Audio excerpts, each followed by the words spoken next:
exactly. So there are these organizations, like you can tell, is like they're like when they have an Orwellian name.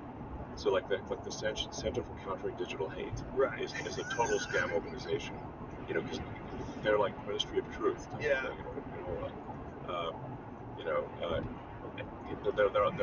They're a censorship organization.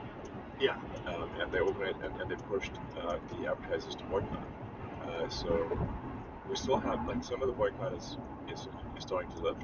And I think if Trump wins, we'll see probably most of the boycott lift. But if Kamala wins, we'll see that boycott get stronger. And they'll friggin' shut down. There's no way that the sort of Kamala regime would allow X to exist. You really think that they'll be able to shut it down, though? Is there a pathway to that? Yes. What would they do? Well, I mean, they can stick the DOJ on and say like, they've had this whole thing about like hate speech, misinformation, whatever. Except that they're the ones pushing the misinformation. But that doesn't stop them from filing massive, lawsuits and using the DOJ. I mean, like, the DOJ is, been attacking SpaceX, for example, for not hiring asylum seekers, even though it is legal for SpaceX to hire anyone who is not a permanent resident of the U.S. So we're damned if we do and damned if we don't. This is just an example of what DOJ can do. So it's illegal to hire someone who's not an American citizen? SpaceX is considered an advanced weapons technology. So it's covered by international traffic and arms regulations because we make rocket technology that can be used against the United States. It's like if North Korea or Iran got SpaceX rocket technology, they could use that to launch nukes in America. Right. That would be bad. Yeah. That'd be really bad. That'd be really bad.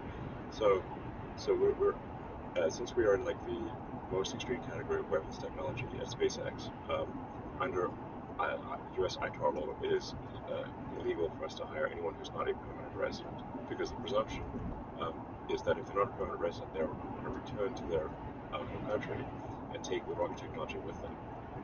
So it's illegal for us to hire anyone who's not either has not a permanent, they can have a green card or be a citizen. They just have to be a permanent resident of the United States.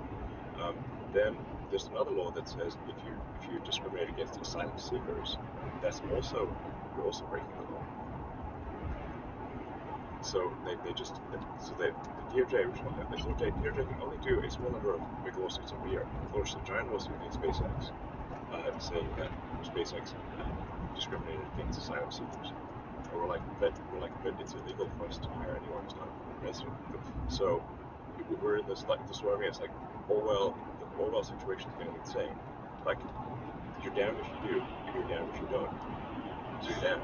Can you imagine history looking back at when you watch the robot arms catch the rocket and you realize like this is like one of the greatest accomplishments in the history of aerospace? Like, it is one of the more wildest accomplishments. When you watch that thing come and you see all these people cheering and it catches it perfectly, like, holy shit. Imagine how history is going to look back at the DOJ going after that company. Yeah. How insane it is. Big lawsuit.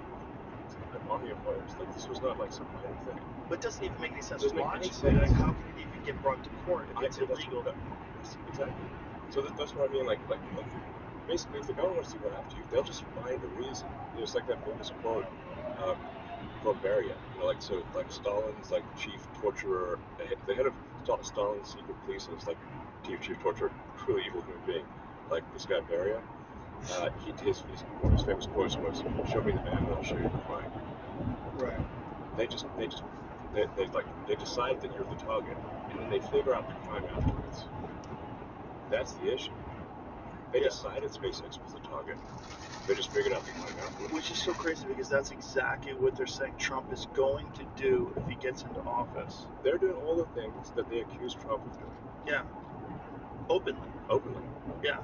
I mean, the sheer number of hoaxes that the Democratic Party is pushing over and over again.